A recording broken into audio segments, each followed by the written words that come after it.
Hello friends, आप लोग कैसे हैं? उम्मीद करते हैं आप लोग ठीक होंगे, आप लोग हेल्दी होंगे। फ्रेंड्स, हमारे एक स्टूडेंट ने क्वेश्चन किया है कि जो स्ट्रेस होता है वो इंसानों के केस में तो समझ में आता है कि स्ट्रेस होता है, तनाव होता है, लेकिन प्लांट्स के केस में स्ट्रेस क्या होता है, स्ट्रेस ये टर्म प्लांट के साथ कैसे यूज़ करते हैं।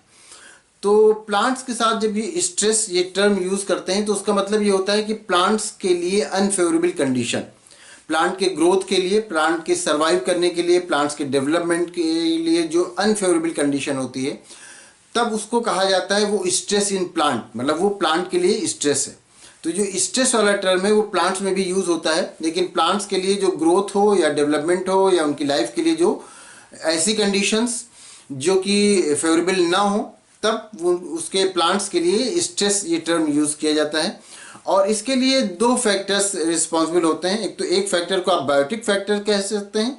और दूसरे फैक्टर को एबायोटिक फैक्टर आप कह सकते हैं। बायोटिक फैक्टर का मतलब ये है कि जिस तरह से जैसे कोई प्लांट है वो ग्रो कर रहा है, अब उसमें बहुत सारे दूसरे जो इंसेक्ट है आ जाए या इस तरह से कीड़े मकोड़े आ जाएं जो कि उसको खाने लगे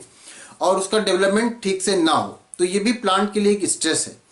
या फिर बायोटिक फैक्टर में ये भी हो सकता है कि उसके साथ कुछ वीड्स ग्रो कर जाएं, कुछ दूसरे ऐसे प्लांट्स ग्रो कर जाएं उसके साइड में जो कि उसके न्यूट्रिएंट मटेरियल को से उसको कंपीट करने लगे,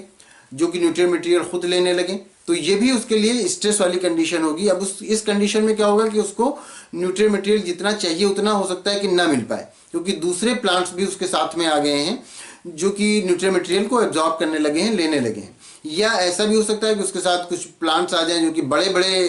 उससे ज़्यादा तेज़ी से ग्रो कर जाएं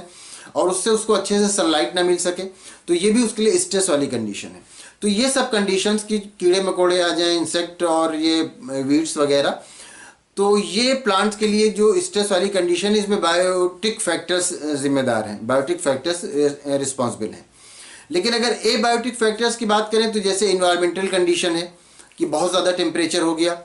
या बहुत लो टेम्परेचर हो गया, तो ये सब एबायोटिक फैक्टर हैं जिसमें प्लांट ठीक से ग्रो नहीं कर पाता, प्लांट्स का डेवलपमेंट ठीक से नहीं होता, प्लांट के लिए फेवरेबल कंडीशन नहीं होती।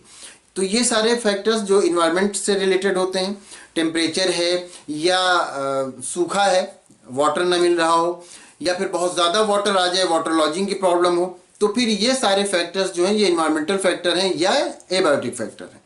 तो प्लांट स्ट्रेस के लिए बायोटिक फैक्टर्स और एबायोटिक फैक्टर्स दोनों रिस्पॉन्सिबल होते हैं। और जो आपने पूछा कि प्लांट्स के लिए स्ट्रेस क्या होता है, स्ट्रेस इन प्लांट क्या होता है, तो स्ट्रेस इन प्लांट मतलब प्लांट का के लिए जो स्ट्रेस वाला टर्म यूज़ किया जाता है वो यही होता है कि उसके लिए, उसकी लाइफ के लिए, उसके सर्वाइवल के लिए अनफेवरेबल कंडीशन आ जाए, तो इसको कहा जाता है स्ट्रेस इन प्लांट, या प्लांट के लिए ये स्ट्रेस ये टर्म यूज़ किया जाता है। तो उम्मीद करते हैं आप अच्छी तरह समझ गए होंगे कि स्ट्रेस इन प्लांट क्या होता है, प्लांट में स्ट्रेस क्या होता है। अगर इसमें किसी तरह का कोई कंफ्यूजन है या कोई और क्वेश्चन है तो आप पूछ सकते हैं। Thank you.